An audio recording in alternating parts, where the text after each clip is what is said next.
Kalau kita mulai dari bayi baru lahir, ya, itu sebetulnya kita bisa tahu ya ada masalah gangguan dengar atau tidak yang bisa dilakukan secara sederhana.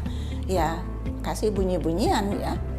Nah, sekarang dengan teknologi yang maju, itu bayi baru lahir kita sudah bisa melakukan tes ya dengan alat yang namanya autoacoustic emission, dan itu juga sudah bisa dilakukan sejak lama di Rumah Sakit Premier Bintaro. Kita bisa tahu ini pendengaran anak normal atau tidak. Itu bayi yang baru lahir. Jadi intinya keluar dari rumah sakit, pulang dari rumah sakit kita sudah dapat hasil.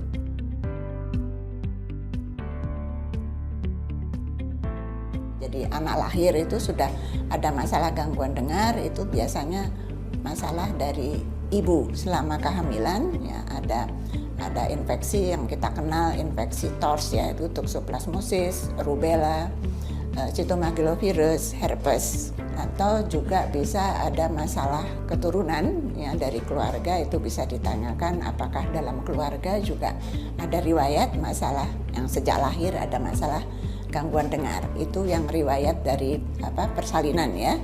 Nah, riwayat kehamilan itu bisa apakah persalinannya lancar, anak juga begitu lahir langsung nangis, tidak ada kesulitan nafas yang kita kenal asfiksia. Nah, kalau dampaknya terhadap perkembangan bicara dan bahasa, karena anak untuk berkembang bicara itu amat sangat tergantung input yang dia terima lewat pendengaran.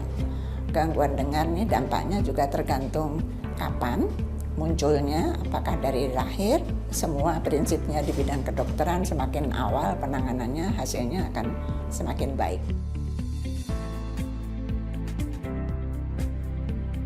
Kalau berbicara mengenai penanganan ya, tergantung juga jenis gangguan dengarnya ya. Intinya kalau masalahnya masih sebatas di telinga tengah, yang tadi saya sebut salah satunya itu TORS, itu biasanya yang kena itu rumah siput. Masalah di rumah siput sepanjang masih derajatnya ringan, sedang, masih bisa kebantu. Tapi kalau sudah berat itu tidak bisa membantu lagi. Nah, pembantunya tuh hanya bisa mendengar bunyi ya, tapi untuk mengolah kata-kata supaya bisa dipilah. Jadi contohnya makan tuh MAKN, ya macan itu MACAN, bedanya cuman huruf konsonan di tengah ya. Nah, itu yang melakukan kan rumah siput. Kalau kerusakan di rumah siput cukup berat, ini anak akan nangkap bunyi tapi nggak bisa bedain makan, macan, malam, masam, dia cuma dengar mam, sehingga ucapannya juga tidak bisa sempurna ya. Itu yang kita kenal sebagai ada masalah artikulasi juga ya.